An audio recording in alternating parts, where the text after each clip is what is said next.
Search for the light from within. Because Christ always asks us to be the light of the world, that He was the light of the world. He wants us to shine with our acts. How can we do this? This blind man didn't expect Christ to heal him or to even make a miracle. That's why he didn't even ask. He didn't expect, so he didn't ask. But Christ did this miracle anyhow. He did it in any case. For him, he was very graceful and very thankful to Christ. But what is this to us? What is this to us? You can always, when you don't expect God to work with you, this is most likely when He is going to work with you. But when you expect Him to work with you, this is most likely He wants you to struggle a little bit. You know, when you try to teach your son how to walk, or how to run, or how to ride the bicycle, you have to give him some room. If he keeps depending on you all times, most likely he cannot do this on his own. You have to let him try. And this is when God wants us to be stronger, to develop the talent and to develop the gift of faith. Faith in Him. Yes, we might be struggling, but remember this, we cannot do anything without Him. So even when He seems to be abandoning us and we are alone and we are not able to do anything, He still supports us in a way that we don't know, we don't understand, but He is there. Again, that falls under faith. This is faith. Another example of a difficult time good people are going through was read to us today during the book of Acts. Today, we read the book of Acts, a passage of the book of Acts where it's a good reminder that God doesn't leave those who trust in Him. Remember this reference. It's Acts 27:27. Very easy to remember, for hope. It talks about St. Paul being in prison and then being deported to Rome عشان يتحكم عليه هناك. He was being judged by Caesar back then. And in the way, of course, the only way is through sea. It's easier and faster. So they took a ship, and in the way, things go down. Things go south, زي ما بيقولوا. It starts to get dark, literal dark, wind. They cannot control the ship. They're about to sink. They're about to sink. And what happens? They try their best to stay alive and to keep the ship from sinking. Maybe it's a good thing when you go back home today to read Acts 27. The story is mentioned in the chapter of Acts 27. And they try and try and try, and for 14 days they cannot see light. Just dark. It's dark. They can't see light. 14 days they don't know if they're going north or south or east. They don't know where they're going. Because in the sea, the only way you know your directions is by stars. Sometimes if you're smart, you can know your way by wind, the wind direction. But when it's stormy, there is no direction for the wind. When there is storm, there is no stars in the sky. It is dark. And again, in this situation where it is very dark, St. Paul had hope, had faith that they will be saved. Of course, he got this hope because he had faith. If we have faith, we have hope. If we can't have hope without faith. They're very linked, very connected to one another. You can't say, I have faith, but I don't have hope.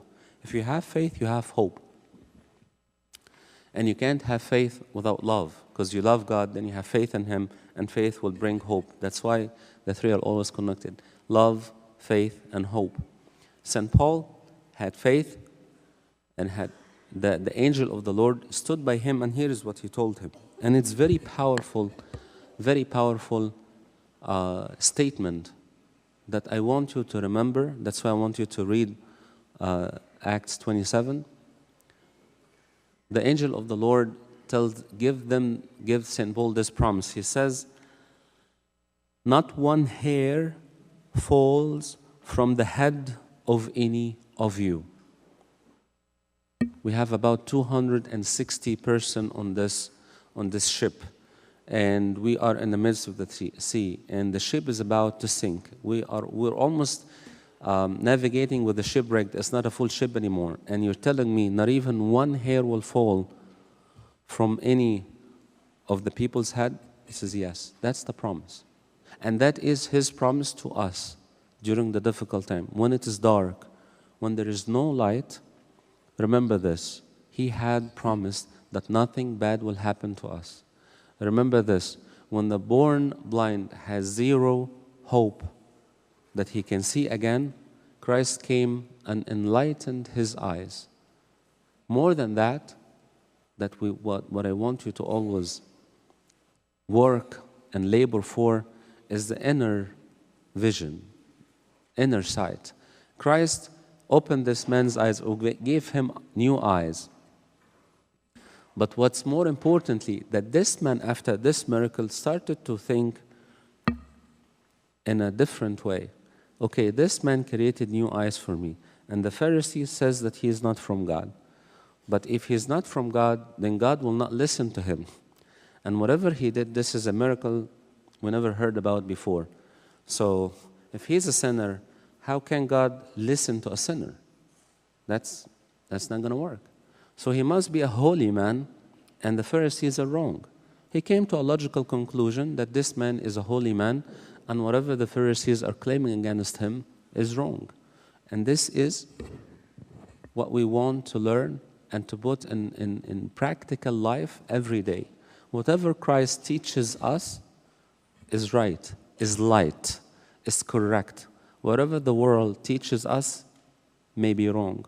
When the world teaches us to lie, to be wise and lie, or to be smart and not tell the whole truth, to look good, or to know how to manage the people who work with you, or to know how to get a raise in the way, or to you have to bend a little bit to do that or do this. That's what the world teaches. What Christ teaches is to say the truth, and truth will deliver. Because light is always saying the truth. This is living in the light when you say the truth. Christ came that we may have a better life, a much better life, and not just better life, a life in abundance, to give us from what he has. Is there a cost for saying the truth, for staying and living in light? Yes, there is. There is. This man, when he testified, the born blind, when he testified that Christ is the Son of God, what happened to him? They kicked him out. They told him, you are a disciple for this man. You don't deserve to be with us. And sometimes when we live according to what God wants us to live by, to testify for his name and to live in the light, there is a cost to it.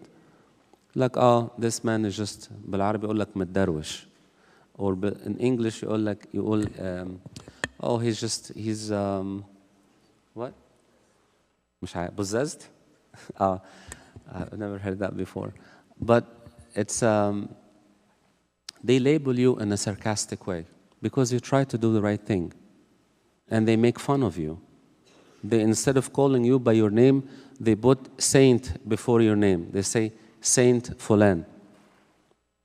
It doesn't matter, let them do what they want to do. There is a cost to follow Christ. Do the right thing. Live in light. And be of good cheer that God overcame the world. You will face tribulations. This is a promise from John 16. Be of good cheer. You will face tribulations in the world.